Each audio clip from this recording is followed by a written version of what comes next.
What we've got here in Inver Grove Heights are some of the top schools in the nation. One of the words that we use to describe our school district is opportunity. My teachers here are great. They really have changed my life in tremendous ways. The Inver Grove Heights School District is holding a referendum this fall to increase operating dollars and fund capital projects. These funds would help us be career-focused, college-ready, and competitive. This referendum was brought forward based on our budgetary needs of our school district, along with all the different things that we'd like to do to prepare our kids for life after high school. Question 1 would maintain class sizes, increase support for struggling students, increase support for behavior and mental health needs, and increase career and college preparation. What we really need are students who can graduate from these schools and have those skills that they can take into the workplace. What's great about this proposal is the focus on career training. We have an EMT program here. It's a college course. By the time they graduate, they can get a job as an EMT. What the Inver Grove Heights School District is doing is expanding the opportunities for students to pursue vocational, career technical, plus PSEO opportunities. That's not just good for those students, that's good for our community.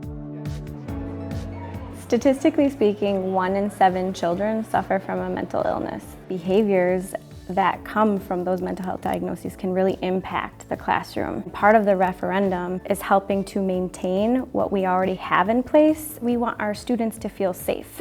In question 2, the district would work to provide digital access and additional tools for students, replace decades-old musical instruments, and replace outdated textbooks, furnishings, and materials. The second question is items that can support kids during the course of the school day. So many of the things that we have are 20 to 50 years old. Our chemistry textbooks are very, very outdated, so our teachers have to go out of their way to find other resources. This is a little loose. I graduated in 1989. I walk in the science rooms now in 2017, and I'm seeing the stuff that I use. The lessons have changed, but it's still the same facility. If you're going to compete against students from around the world, you've got to have the up-to-date technology.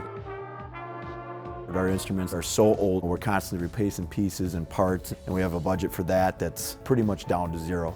Inver Grove has the lowest operating referendum revenue of all our neighboring districts, but we are committed to keeping property taxes low, so even if both questions pass our referendum revenue, we will still be among the lowest in our area. Folks understand that there's state funding for schools, but they also need to understand that the state funding hasn't kept up, not even close, with inflation. Over the course of the last few years, we've been deficit spending, which means we've been using our fund balance to maintain the programming and opportunities we have for kids. You can only do that so long. When people go to buy a house, what's the first thing that they look at? It's where are great schools. Even if we don't have kids in schools, we want that house to continue to maintain its value and improve in value. We're blessed with that here in Dakota County, and I want to keep it that way. The 2017 referendum is about being career-focused, college-ready, and competitive. The tax impact of both referendum questions for an average price property in our school district is less than $11 per month. We invite district residents to check out the district website for referendum facts and to vote on or before November 7th.